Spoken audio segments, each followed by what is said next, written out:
ஆயிரம் சோத்திரமே இயேசுவே பாத்திரரே. ஆயிரம் சோத்திரமே இயேசுவே பாத்திரரே. பள்ளத்தாக்கினில் அவர் லீலி சாரோனிலே ஓர் ரோஜா. பள்ளத்தாக்கிலே அவர் லீலி சாரோனிலே ஓர் ரோஜா. ஆயிரம் சோத்திரமே இயேசுவே பாத்திரரே. வாலிப நாட்களிலே என்னை படைத்தவரை நினைத்தே. வாலிப நாட்களிலே என்னை படைத்தவரை நினைத்தே. ஏற்றிய தீபத்தால் இதயமே நிறைந்தது இயேசுவின் அன்பினாலே. ஆயிரம் சோத்திரமே இயேசுவே பாத்திரரே. ஆயிரம் சோத்திரமே இயேசுவே பாத்திரரே.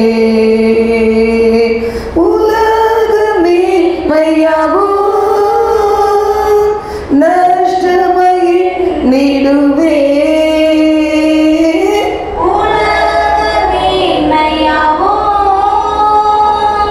நஷ்டமையில் நீடுவே. சிலுவை சுமப்பதே இன்பமாய் நினைந்தே சாத்தானை முறியடிப்பே. சிலுவை சுமப்பதே லாபமாய் நினைந்தே சாத்தானை முறியடிப்பே.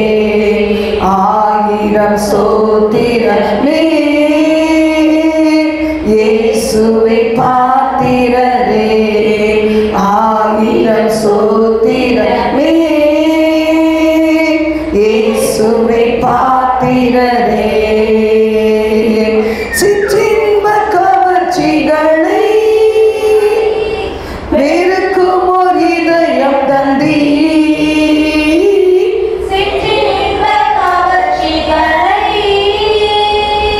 வெறுக்கும் ஓர் இதயம் தந்தீ. துன்பத்தின் மிகுதியா தொய்வுகள் வந்தாலும் ஆவியில் மகிழ்ந்திடுவே. துன்பத்தின் மிகுதியா தொய்வுகள் வந்தாலும் ஆவியில் மகிழ்ந்திடுவே. ஆயிரம் சோத்திரமே இயேசுவே பாத்திரரே. ஆயிரம் சோத்திரமே இயேசுவே பாத்திரரே. பலவித சோதனையை சந்தோஷமாய் நினைப்பே.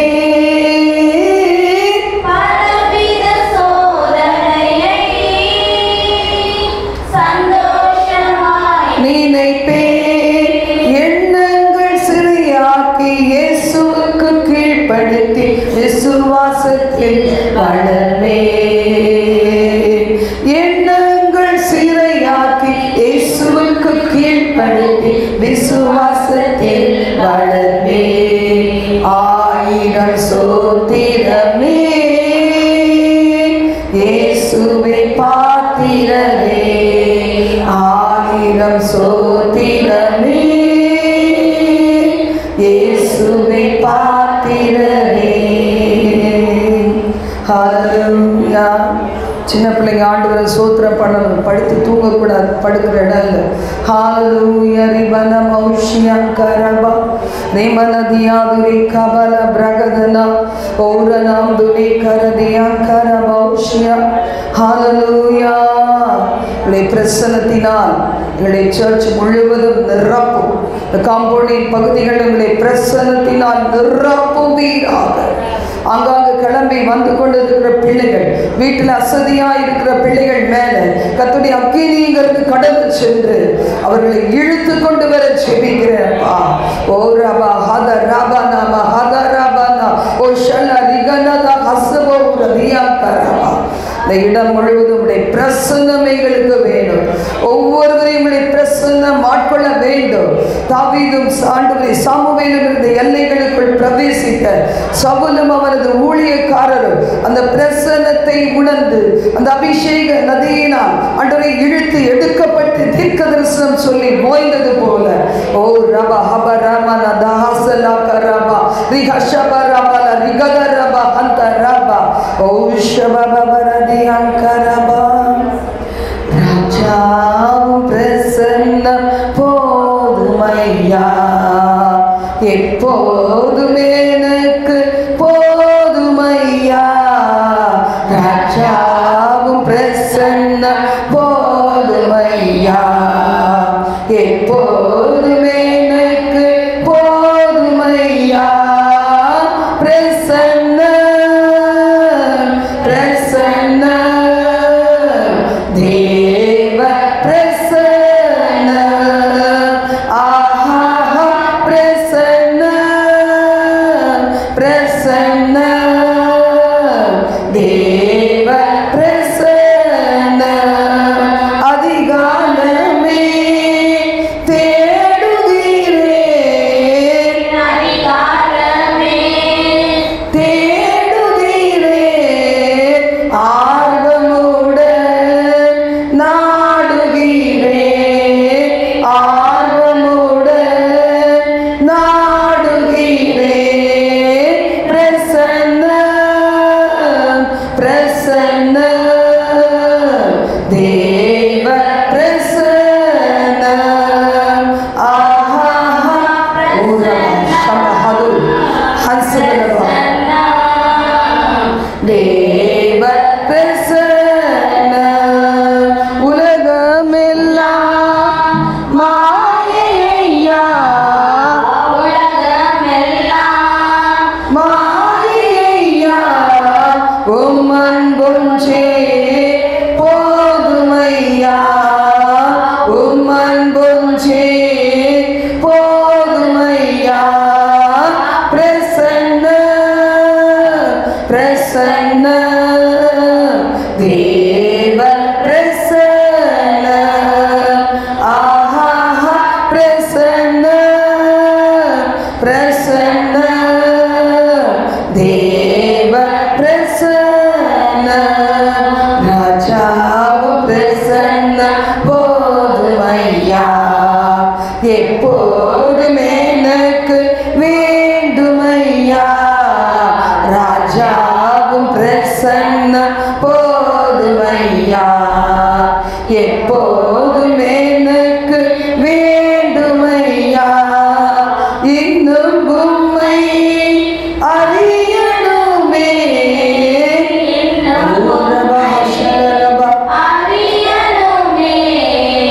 இன்னும் கிட்டி சேரணுமே, இன்னும் கிட்டி சேரணுமே. பிரசன்ன பிரசன்ன தேவ பிரசன்ன ஆஹா பிரசன்ன பிரசன்ன தேவ பிரசன்ன.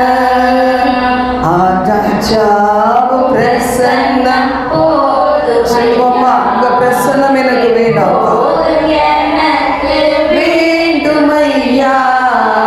ராஜாவும் பிரசன்னம் போதுமையா, எப்போதுமே எனக்கு வேண்டுமையா. ராஜாவும் பிரசன்னம் போதுமையா, எப்போதுமே எனக்கு வேண்டுமையா. ராஜாவும் பிரசன்னம் போதுமையா, எப்போது எனக்கு வேண்டுமையா.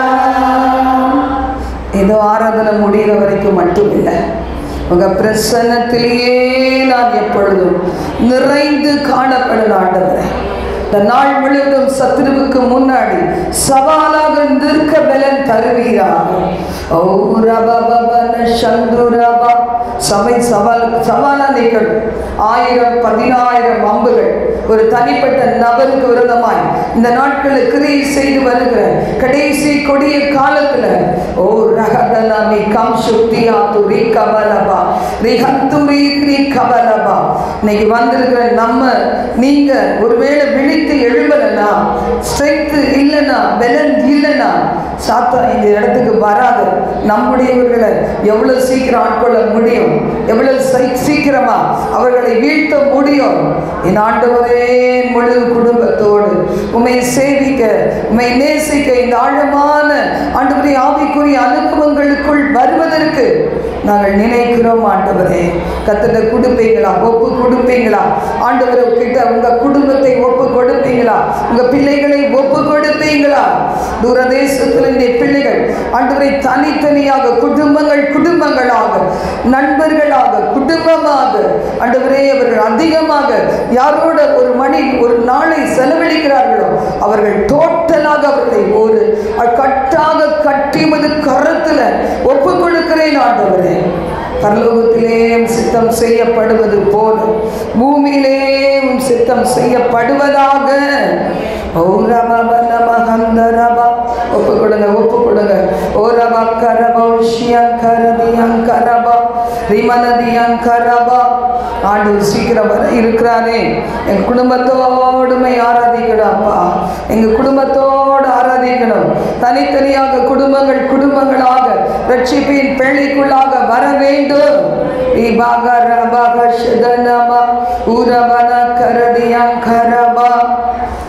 தாகம் தாகம் என்றி எனக்கா ஏ நெஞ்சி தாகம் தாகம் என்றி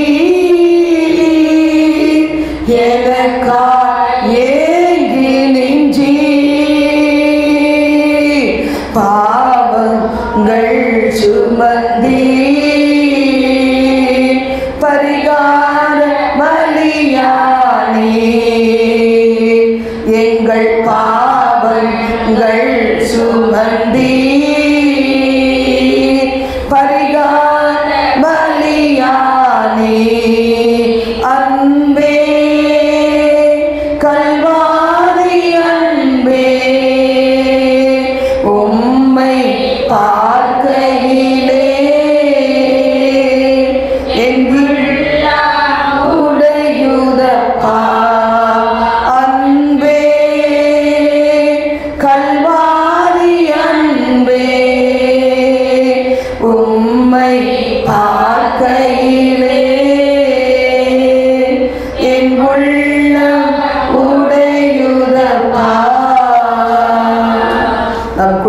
சார்ந்த பிள்ளைகள், நாம் நேசிக்கிற நண்பர்கள், நம்மை நேசிக்கிற பிள்ளைகள், ஒரு கலசம் தண்ணீர் நமக்கு கொடுத்து உதவின பிள்ளைகள், ஆபத்து காலத்திலே சகாயராய் இருந்த பிள்ளைகள், நமக்கு அனுக்கிரகம் செய்த பிள்ளைகள் இன்னைக்கு தேவ சமூகத்துக்கு வரணுமே.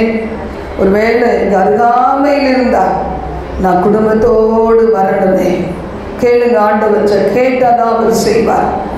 ஆண்டவரே, தூர தேசங்களில் இருந்தால் ஆவியிலே நாங்கள் அவர்களை பார்க்கணுமே. அவள் ஆலயத்துக்கு வருகிறதையும் நீதியான வாழ்க்கை வாழுகிறதையும் பரிசுத்தமும் நீதியுமான பலியாக தங்களை அர்ப்பணித்து வாழுகிறதையும் நாங்கள் பார்க்கணுமே. ஆவியிலே பார்த்து களி கூற வேண்டுமே. ஏற்ற காலங்களில் எங்கள் அருகாமையிலே அவர்களை பார்க்கும்போது எங்களுக்கு சந்தோஷம் உண்டாகணுமே. என் ஆண்டவரே, கிருபை தான். தாகம் தாகம் என்று சொல்லி ஆத்தும தாகத்தோடு ஆண்டவரே இந்த சபையை உற்று நோக்கி கொண்டு இருக்கிறேன். இவ்வளவு நேரம் ஆனாலும் வராத பிள்ளைகளுக்காக ஏக்கத்தோடு பார்த்து கொண்டு இருக்கிறேன். எங்கள் சபையை உணர உதவி செய்யப்பா. விமாலர சந்தரதியாங்கரபா ஒரு நம்புனி கரதியாங்கரபா அன்னைக்கும் கர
பார்க்கையிலே என் உள்ளம் உடையுதப்பா. நெஞ்சிலே ஒரு நதியாய் பாயுதையா. Jesus.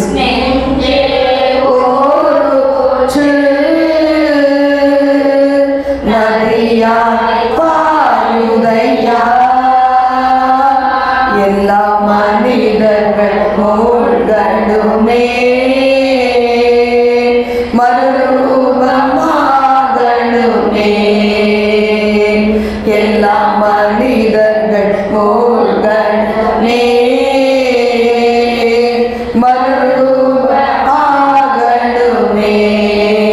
அன்பே கல்வாரி அன்பே உம்மை பார்க்கையிலே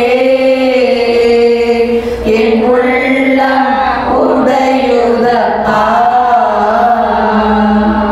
ஆண்டவரே, சர்ச்சுக்கு வரலாம், எத்தனையோ வருஷம் சபைக்கு வரவங்களா இருக்கலாம். ஆனால் ஜனத்தினாலும் ஆவியினாலும் பிறப்பதற்கு தங்களை அர்ப்பணிக்காத பிள்ளைகளுக்காக ஏக்கத்தோடு சபையில பார்த்து கொண்டு இருக்கிறேன். தேசமெங்கும் உலக நாடெங்கும் இருக்கிற ஆண்டவரே சபைகளிலே இருந்து ஏக்கத்தோடு பார்த்து கொண்டு இருக்கிறேன். கல்லான உள்ளங்கள் மாறட்டும், சதியான உள்ளங்களை கொடுப்பீராக ஆண்டவரே. எங்கள் சபையில் எத்தனையோ பிள்ளைகள் உண்டு, லிங்க்ல இணைந்திருக்கிற பிள்ளைகள் எத்தனையோ பிள்ளைகள் உண்டு ஆண்டவரே. இரக்கம் பாராட்டுவீராக. அவர்களும் இந்த மந்தைக்குள் கொண்டு வந்து சேர்க்கும்படி மை நோக்கி பார்க்கிறோம். உங்களால் மட்டுமே இதை முடியும். பிதா ஒருவனை இழுத்து கொள்ளாவிட்டால் ஒருவனும் இடத்துல வர முடியாது. ஏசப்பா ஆண்டவரே, நீ இழுத்துக்கொள், உன் பிள்ளைகளாக மாற்று. எங்களோடு தங்கிரும் ஆண்டவரே, எங்களோடு தங்கிரும். நாங்கள் அவர்களை உமக்கு நேராக நடத்துவதற்கு பரிசுத்தத்தின் மேல் பரிசுத்தம், நீதியின் மேல் நீதியின் ஜீவியத்தை தருவீராக ஆண்டவரே. சாட்சியின் ஜீவியத்தை தருவீராக. தொடர்ந்து எங்களோடு தங்கிரும், எங்களை வழிநடத்தும். வர வேண்டிய பிள்ளைகளை துரிதமாய் கொண்டு வார். இயேசு கிறிஸ்துவின் நாமத்தில் ஜெபிக்கிறோம் பிதாவே. ஆமென், ஆமென். இந்த நாள்ல இந்த 40 நாட்களும் நம்ம பார்க்கிற செய்தி என்ன அப்படின்னா, நாம் யார் லென்டிஸ் தொடங்கி முடிப்போது. இந்த மாசம் 28ஆம் தேதியா 29ஆம் தேதியா 28 நினைக்கிறேன். 29 குட் ஃப்ரைடே தானே. 28ஆம் தேதி வரைக்கும் நம்ம தியானிக்க போகிறோம். 29ஆம் தேதி யாரெல்லாம் பேர் கொடுத்துருக்கீங்களோ அவங்களாம் என்ன செய்யுங்க, நீங்க வந்து தியானிச்சுட்டு வந்து நின்று சொல்லணும். அதனால நான் அதுக்கு இன்ஸ்ட்ரக்ஷன் அப்புறமா கொடுக்குறேன். கர்த்தர் நல்லவர்.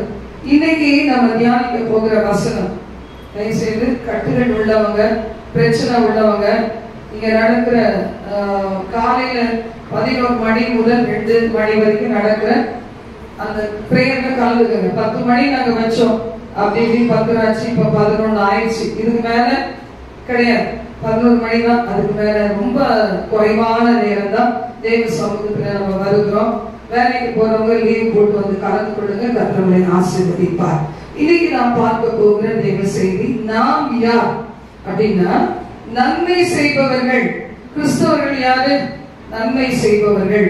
தேவ பிள்ளைகள் யாரு? நம்ம நன்மை செய்பவர்கள் என்கிற தலைப்புல நாம் தேவ செய்தியை பார்க்க போகிறோம். ஏன்னா நம்முடைய ஆண்டவர் யாரு? நன்மை செய்கின்றவர். அவற்றை ஒரு அளவு கூட தீமை கிடையவே கிடையாது. நன்மை செய்கிறவர். அப்ப அவரால் பிறந்தவங்க கட்டாயம் நன்மை செய்கிறவங்களாகத்தான் இருக்கணும். உலகத்துல எத்தனையோ தீமை செய்கிறவங்கள நம்ம பார்க்கிறோம். நன்மைக்கு தீமை செய்வாங்க, துரோகம் பண்ணுவாங்க, பழகிட்டே நமக்கு வேதனை கொடுப்பாங்க. இப்படி நிறைய இருக்குது. ஆனா இந்த கடைசி காலத்துல நமக்கு தெரிய வேண்டியது என்ன? ஆவிக்குரிய சபைக்கு வருகிற நமக்கு ஒரு வித்தியாசமா இருக்கணும். எப்படிப்பட்டவர்கள்? நன்மை செய்பவர்களாக, நன்மை செய்வதிலே சோர்ந்து போகாதவர்களாக இருக்க வேண்டும். கலாத்தியர் 6ஆம் அதிகாரம் 9-10 வசனங்களை நாம் வாசிக்க கேட்கலாம். கலாத்தியர் 6:9-10. நன்மை செய்கிறதில் சோர்ந்து போகாமல் இருப்போமாக. நாம் தளர்ந்து போகாதிருந்தால் ஏற்ற காலத்தில் அறுப்போம். ஆகையால் நமக்கு கிடைக்கும் சமயத்திற்கு தக்கதாக யாவருக்கும் விசேஷமாக விசுவாச குடும்பத்தார்களுக்காகவும் நன்மை செய்ய கடவோம். நன்மை செய்கிறதில் சோர்ந்து போகாமல் இருப்போமாக. நம்ம ஆளுங்கெல்லாம் யாருக்கு நன்மை செய்வாங்க? தன்னுடைய பிள்ளைகளுக்காகவே உழைக்கிறவங்க இருக்காங்க, பேர பிள்ளைகளுக்காக உழைக்கிறவங்க இருக்கிறாங்க, இன்னும் அதுக்கு தாண்டி கூட சில பேர் உயிர் வாழ்ந்துறாங்க. ஆண்டவருடைய ஒரு கிருபை. ராணி விக்டர் அம்மா இருக்காங்களா, லைன்ல இருக்காங்களா? அவங்க பாருங்க, அவங்க கொள்ளு பேர பேத்தி எல்லாம் வந்துருச்சு. ஆனா அவங்கள தேவன் இந்த உலகத்துல வச்சிருக்கிறார், சவாலா வச்சிருக்கிறார். தனியா இருக்கிறாங்க.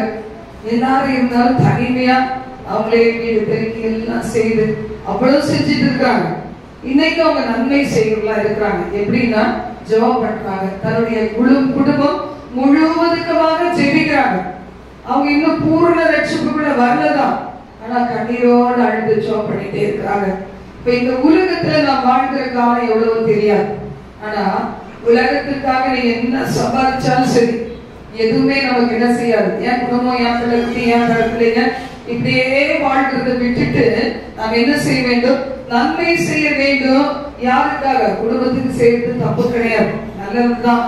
ஆனாலும் இதுல சொல்லி இருக்கிறது விசேஷமாக விசுவாச குடும்பத்தார்களுக்கு நன்மை செய்யுங்க. காசுதான் கொடுக்கணும் நான் சொல்ல வரல.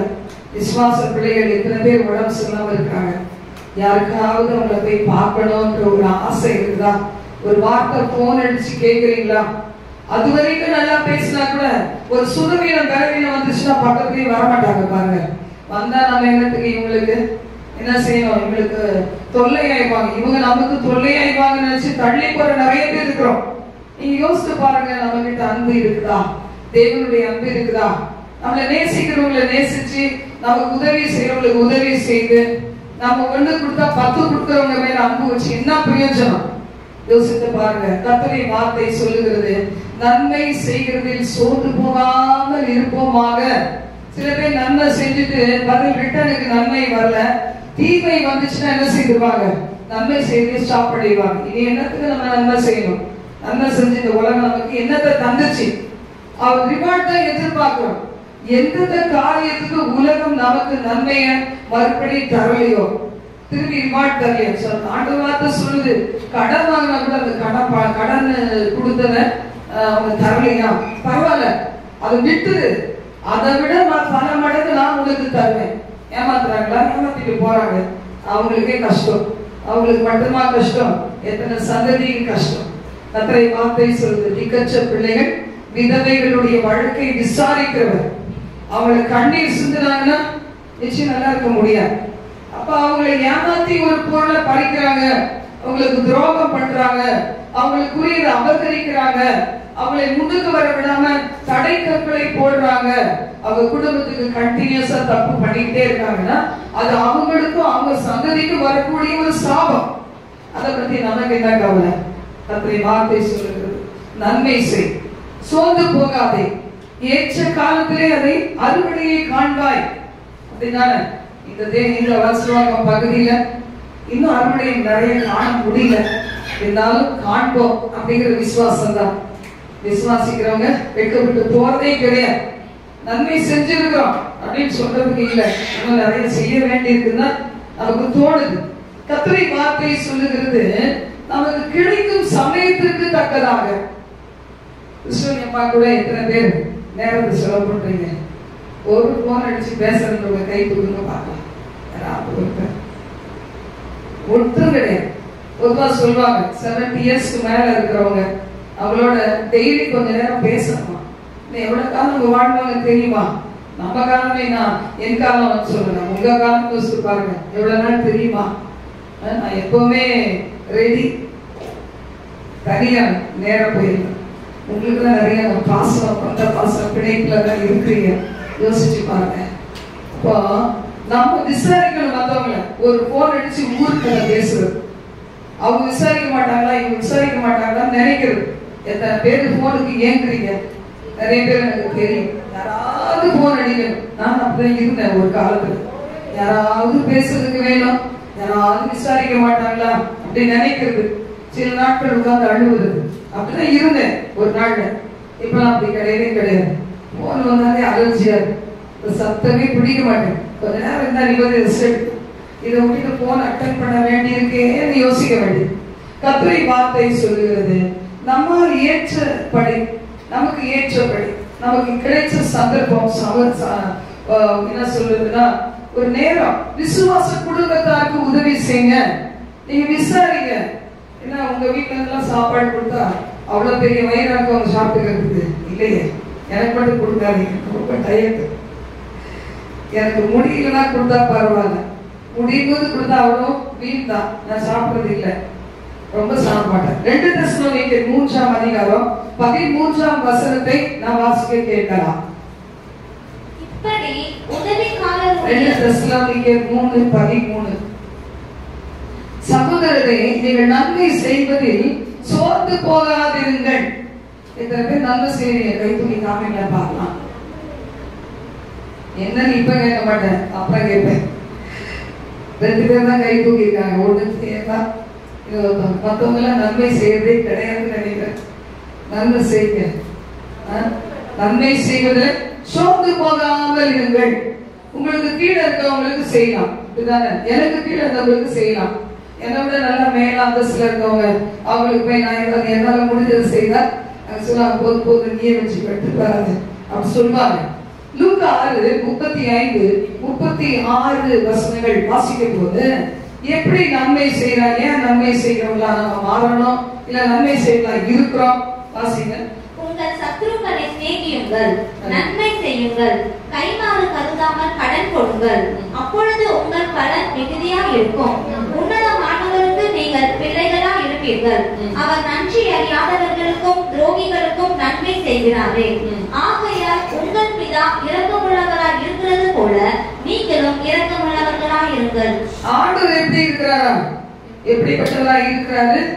நன்றி அறியாதவர்களுக்கும் துரோகிகளுக்கும் நன்மை செய்கிறார். நம்ம அப்படிதான் நினைப்போம், கொஞ்சம் கூட ஒரு தேங்க்ஸ் கூட சொல்லலையே, இதெல்லாம் யாரு அப்படின்னு நினைப்போம். தேங்க்ஸுக்கு எதிர்பார்ப்போம். இல்லைன்னா ஒரு கூட்டத்துல நம்மளை பத்தி பேர் சொல்ல மாட்டேங்கிறாங்களே, அவங்க செஞ்சாங்கன்ட்டு அப்படின்னா நம்ம நினைப்போம், பாத்தீங்களா. ஆனா ஆண்டவர் பாருங்க, நன்றியே இல்லாம நம்ம நடந்தா கூட நமக்கு என்ன செய்யறாரு? நன்மை செய்கிறார். துரோகிகளா இருக்கிறோம் பாருங்க, காட்டி கொடுக்கிறதா இருக்கிறோம். ஆண்டவர் இயேசுவை பத்தி வாசிக்கிறோம் வேதத்துல.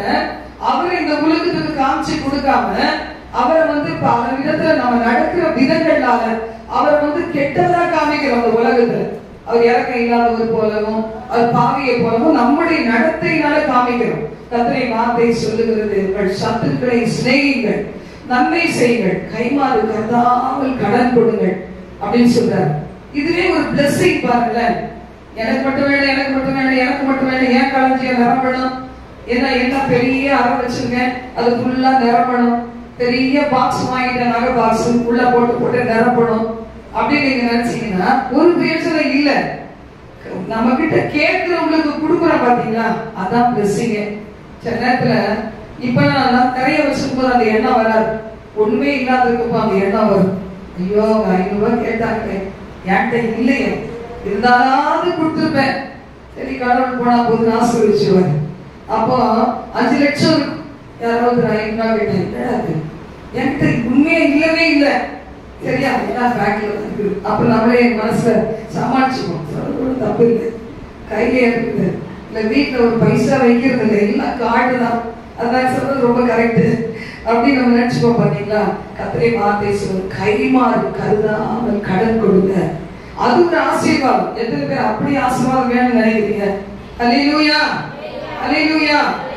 அது கொடுக்கறது ஆசீர்வாதம்.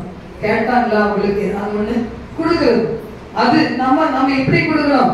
ஜெபத்தோட கொடுக்கணும். அவங்க ஆசீர்வாதம் ஆசீர்வாதம் பாருங்க, ஆசீர்வாதம் ரொம்ப நல்லா இருக்கு கேட்கறது. என்னன்னா நான் அவங்ககிட்ட சம்பாதிக்க முடியாதவங்கலாம் கிடையாது. நம்ம ஆடுகள்லாம் எவ்வளவு வயசானாலும் சம்பாதிக்கிறாங்க. அது ரொம்ப ஆச்சரியமாவும் சந்தோஷமாவும் இருக்கு. நம்ம நடுவுல ஊழியர் செய்யறதுக்கு ஒரு பிரதர் அவரை கூப்பிட்டா அவர் சொன்னார், முதல்ல 6 மாசம் கூட நீங்க வெளிநாட்டுக்கு போயிட்டோம், நான் பாத்துக்கிறேன். கடைசியில போற அன்னைக்கு கேட்கிறேன், ஐயோ இங்க என்ன 4 கிழங்கு உட்காந்துருக்காங்க, இங்க போய் நான் ஊழியர் செய்வேனா அப்படின்ட்டாரு.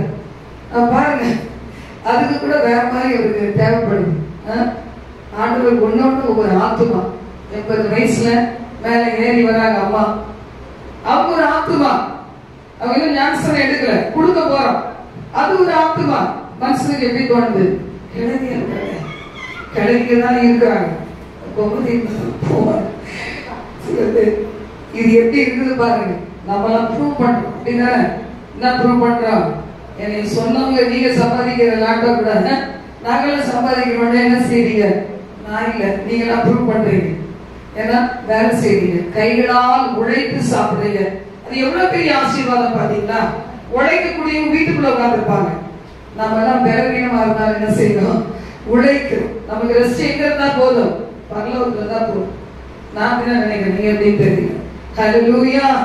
நாம் செய்கிற நன்மை உலகத்துல என்ன செய்யும்? நமக்கு ஒரு நாள் பெருமையை கொண்டு வரும்.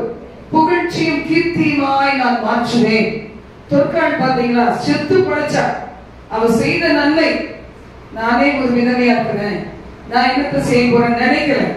தனக்கு இருந்த அந்த தாளத்தை எடுத்து என்ன செய்ய, தன்னை போன்ற விதவைகளுக்கு அவ ஆடை தயாரிச்சு கொடுத்தாங்க. நைட்டின்னு வச்சுக்கோங்க, அதான் ஈஸியா இருக்கு வேர் பண்றது. அது மாதிரி அவ அங்கிகள் அப்படின்னு வச்சுக்கலாம், அதை செய்து கொடுத்தாங்க. அப்ப அவங்க எல்லாரும் சேர்ந்து இவ செத்து போன அன்னைக்கு அழுதாங்களாம். அழுதுட்டு தூரத்துக்கு போடல. பேதுருகிட்ட போய் சொல்றாங்க, வாங்க வாங்க எங்க வீட்டுக்கு வாங்க, எங்களுக்கு நன்மை செய்தவ செத்து போயிட்டா, அவ வேணும் எங்களுக்கு.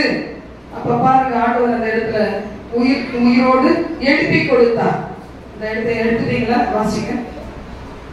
தொற்காள் என்னும் தபித்தாள், தபித்தாள் தொற்காள். அடுத்தது சங்கீதம் 38:20 முதல் 22 வசனங்கள். எடுத்து வச்சு என்னை பார்த்தோம்னா கரெக்டா எடுத்து பாக்குறாங்க வச்சு. ஹல்லேலூயா. சங்கீதம் 38:20 முதல் 22. நான் நன்மையை பின்பற்றுகிறபடியால் நன்மைக்கு தீமை செய்கிறவர்கள் என்னை விரோதிக்கிறார்கள். நன்மையை நான் பின்பற்றுகிறபடியால் நன்மைக்கு தீமை செய்கிறவர்கள் என்னை விரோதிக்கிறார்கள். நம்ம ஜெபிக்கிற ஜெபம் மூலம் என்ன செய்யணும்? இங்க இருக்க தீமையான காரியங்களுக்கு முற்றுப்புள்ளி வைக்கணும். இந்த வருஷவாக்கம் பகுதியில குடிக்கடைகள் மூடி எல்லா விதமான அசுத்த பாவங்கள் எல்லாம் இந்த வருஷவாக்கத்துல இல்ல அப்படின்னா என்ன செய்யணும்? நன்மைக்கு தீமை செய்யும்.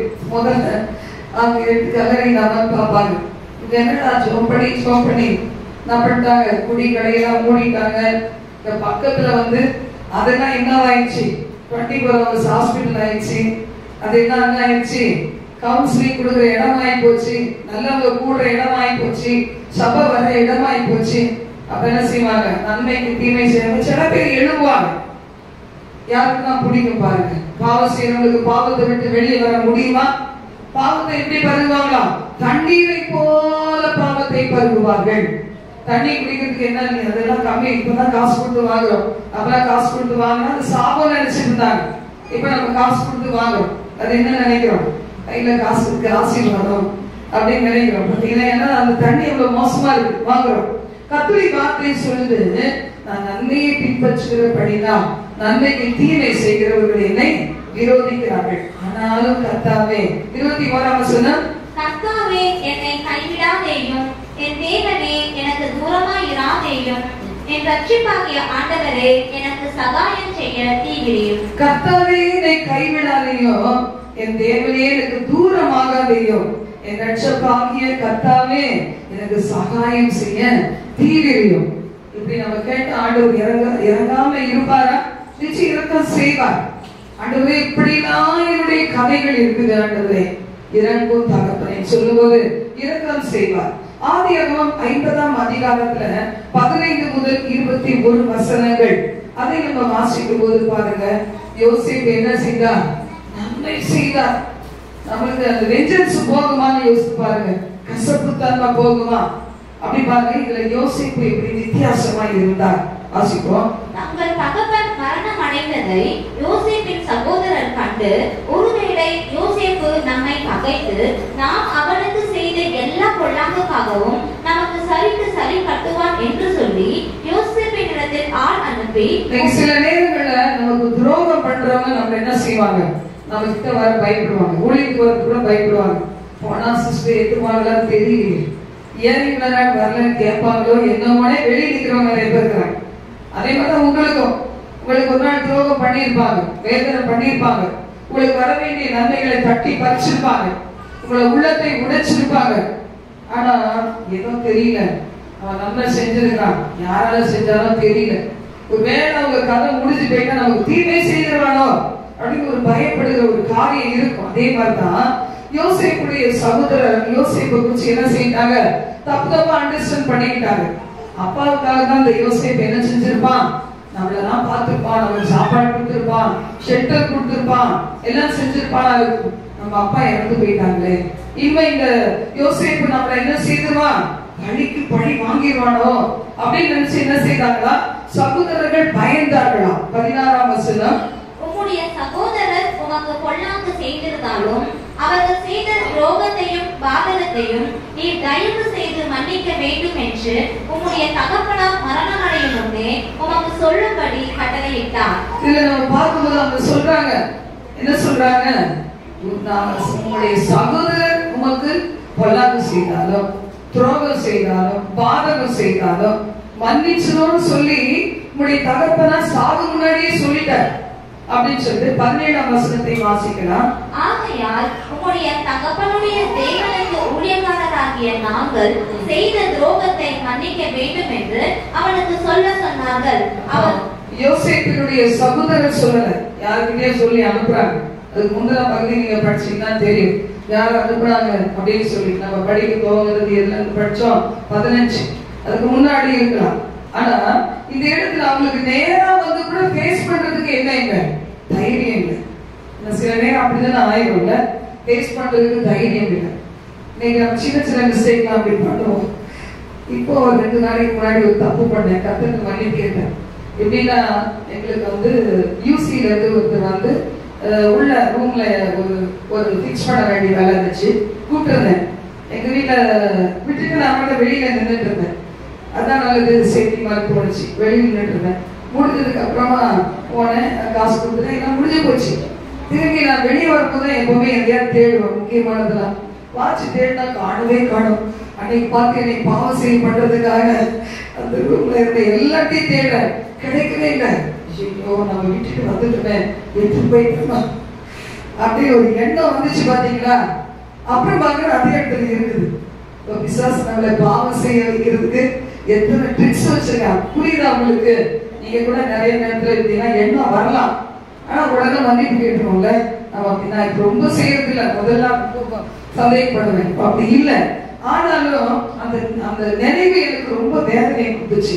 நான் மன்னிச்சிருங்கப்பா, ரொம்ப நல்ல பையன், வந்தவன் அழகா செஞ்சுட்டு போனவங்க போய் இப்படி நினைச்சிட்டேனே, மன்னிச்சிருக்க அப்படின்னு சொல்லி. அப்ப இதுல பார்க்கும்போது இப்படிதான் யோசேப்பு மிஸ் அண்டர்ஸ்டாண்ட் பண்ணப்பட்டான். அதனால அவங்க உயிர் பிச்சை கேட்கிற மாதிரி கேட்கிறாங்க. அப்ப பாருங்க, யோசேப்புக்கு மனசு தாங்கவே இல்லை. அவன் என்ன செய்கிறான், யோசேப்புக்கு சொன்ன போது அவன் அழுதான். அவனுக்கு தாங்க முடியல, என் உள்ளத்தை நீங்க புரிஞ்சுக்கலையே அப்படின்னு நினைச்சு என்ன செய்யறான், அழுதான். சில நேரம் பிள்ளைகள் அம்மா அப்பாவுடைய உள்ளத்தை புரிஞ்சிக்காம இருக்கும்போது அம்மா அப்பா என்ன செய்யறாங்க, நம்ம பேசவே முடியாது, உள்ளத்துல அழுவோம் பாத்தீங்களா. அந்த அழுக்குறல் கூட கர்த்தர் கேட்பார். கர்த்தர் நல்லவர், ஆண்டவர் நல்லவர், நம் இருதயத்தை புரிந்து கொள்ளுகிற ஒரு தேவன். அப்போ 18ஆம் வசனம் பாருங்க, இன்னும் அந்த யோசேப்புடைய உள்ளத்தை உடைக்கிறது போல சம்பவிக்கிறது. வாசிப்போம். பின்பு அவனுடைய சகோதரரும் போய் அவனுக்கு முன்பாக தாழ விழுந்து, இதோ நாங்கள் உமக்கு அடிமைகள் என்றார்கள். யோசேப்பு அவர்களை நோக்கி, பார்க்கணும், அவருடைய சகோதரர் பின்னாடி போறாங்க, இந்த நியூஸ முன்னாடி விட்டுட்டு போறாங்க. போகும்போது அவங்க என்ன செய்யறாங்களா, அவனுக்கு முன்பாக தாழ விழுந்து, இதோ நாங்க உமக்கு அடிமைகள் அப்படின்னு சொல்றாங்க. அப்ப யோசிப்பு அவர்களை நோக்கி என்ன சொல்றான், ஆமா அதானே நான் அப்பவே சொன்னேன், கனவுல எனக்கு வந்துச்சு பாத்தியா, அன்னைக்கு அப்படிதான் சின்ன வயசுல காமிச்சாருல, அப்படி ஏதாவது சொன்னாங்க பாத்தீங்களா, நம்ம சொல்லி காமிச்சிருப்போம், கொஞ்சம் மனசார ஒரு வார்த்தையா சொல்லிடுவோமே, அந்த சந்தர்ப்பத்துக்கு காத்திருந்த மாதிரி என்ன செய்வோம், சொல்லியிருப்போம். யோசிப்பு சொன்னா பாருங்க, சொல்லவே இல்லை. அவன் சொல்லுகிறான், நான் என்ன தேவனா, நான் உங்களை மாதிரி மனுஷன் தானே, நீங்கள் எனக்கு தீமை செய்ய நினைத்தீர்கள். தேவனா என்ன செய்தார், இப்பொழுது நடந்து வருகிறபடியே வெகு ஜனங்களை உயிரோடு காக்கும்படி அதை நன்மையாக முடிய பண்ணினார். அதனால பயப்படாதீங்க. உங்களையும் உங்க குடும்பத்தையும் உங்க பிள்ளைகளையும் நான் பராமரிப்பேன் என்று சொல்லி அவர்களுக்கு ஆறுதலாய் பேசினான், பட்சமாய் பேசினான். நமக்கிட்ட அந்த சுபாவம் வரணும். கர்த்தருடைய வார்த்தை சொல்லுகிறது. இதுலயே சோர்ந்து போயிட்டீங்கன்னா இன்னும் எவ்வளவு நன்மை உன்னால பெற வேண்டிய ஜனங்கள் இருக்கிறாங்க. ஆண்டவர் இயேசு கூட அப்படிதானே. அவர் என்ன செய்தார்? சிலுவையில தொங்கும் போது கூட பிதாவே இவர்களுக்கு மன்னியும், தாங்கள் செய்கிறது இன்னதென்று அறியாது இருக்கிறார்களே. அந்த வேதனையில இந்த ஒரு வார்த்தை சொல்லணும்னா எப்படி இருக்கும் பாருங்க.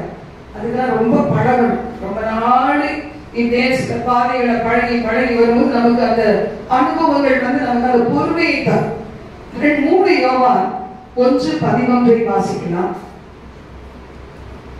பிரியமானவனே, நீ தீமையானதை பின்பற்றாமல் நன்மையானதை பின்பற்று. நன்மை செய்கிறவன் தேவனால் உண்டாயிருக்கிறான், தீமை செய்கிறவன் தேவனை காணவில்லை. நிறைய பேர் ஆண்டவருடைய பிள்ளைகள் சொல்லிக்கிட்டு தீமை செய்கிறோம்.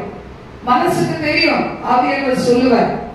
அவர் என்ன சொல்லுவாரு? இது தீமை செய்யாத, பழைய பாவம், உன் கண்ணை காத்து, உன் கண்களின் இச்சை அடக்கு, மாம்சத்தின் இச்சை அடக்கு, சரீர உணர்வுகளை அடக்கு. எதுக்கு உபவாசிக்கணும்? இதெல்லாத்தையும் கண்ட்ரோல் பண்ணி மேற்கொள்வதற்கு தான்.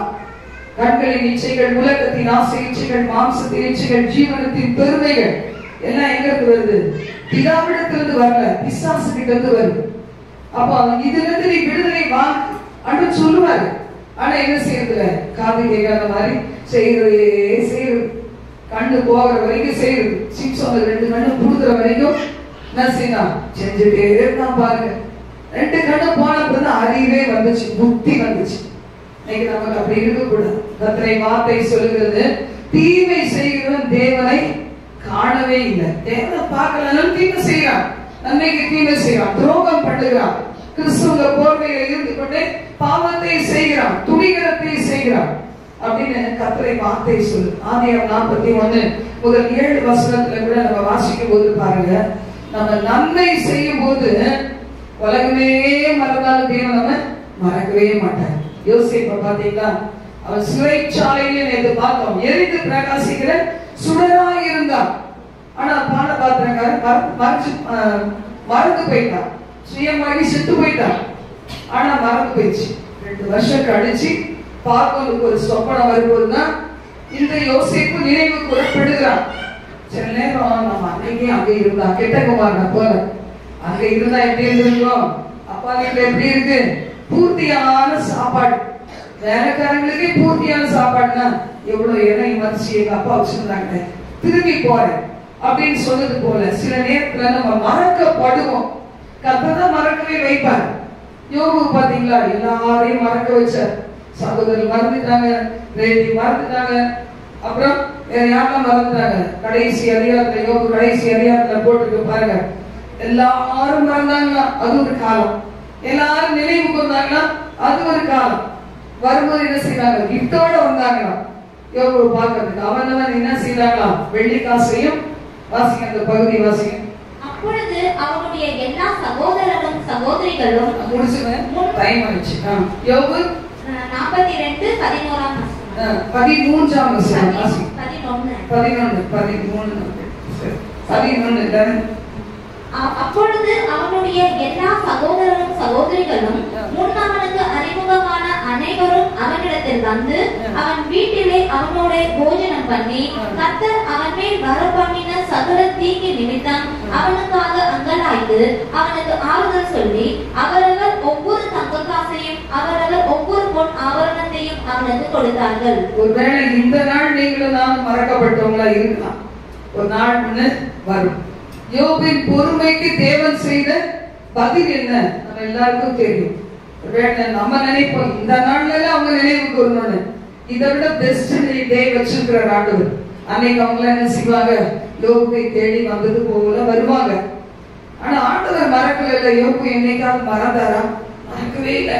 பேசின வார்த்தையெல்லாம் கணக்கு வச்சார். யோபின் நண்பர்கள் பேசின வார்த்தையை பார்த்தார். கடைசியில சொன்னார், எந்த அசனாகி யோபு பேசினது போல நீங்கள் என்னை குறித்து நிதானமாய் பேசவில்லை. அவன் முகத்தை பார்த்து உங்களை விடுறேன், இல்லைன்னா உங்களை நான் பழி வாங்கியிருப்பேன் அப்படி சொல்லல, பனிஷ் பண்ணிருப்பேன் அப்படிதான் சொல்றார். ஆனா யோபு அவருடைய முகத்தை பார்த்து, இன்னசென்ட் ஃபேஸ், அவருடைய ஒரு கள்ளம் கபடம் இல்லாத இருதயம், இத்தனை துன்பங்களுக்கு நடுவில் அவன் கனியுள்ள ஜீவியம் செய்து வாழ்ந்தது அவர் இருதயத்தை கவர்ந்துருச்சு. நம்ம நினைப்போம் எல்லாரும் என்னை மறந்துட்டாங்க, என் வாழ்க்கையில இன்னும் என்ன மிஸ்டேக் இருக்கோ தெரியல, நான் இப்படியா நான் அவமானப்படுகிறேனே, தனிமைப்படுத்தப்பட்டிருக்கிறேனே, ஒருத்தராலையும் புரிஞ்சு கொள்ள முடியாது இருக்கிறேனே நினைக்கலாம்.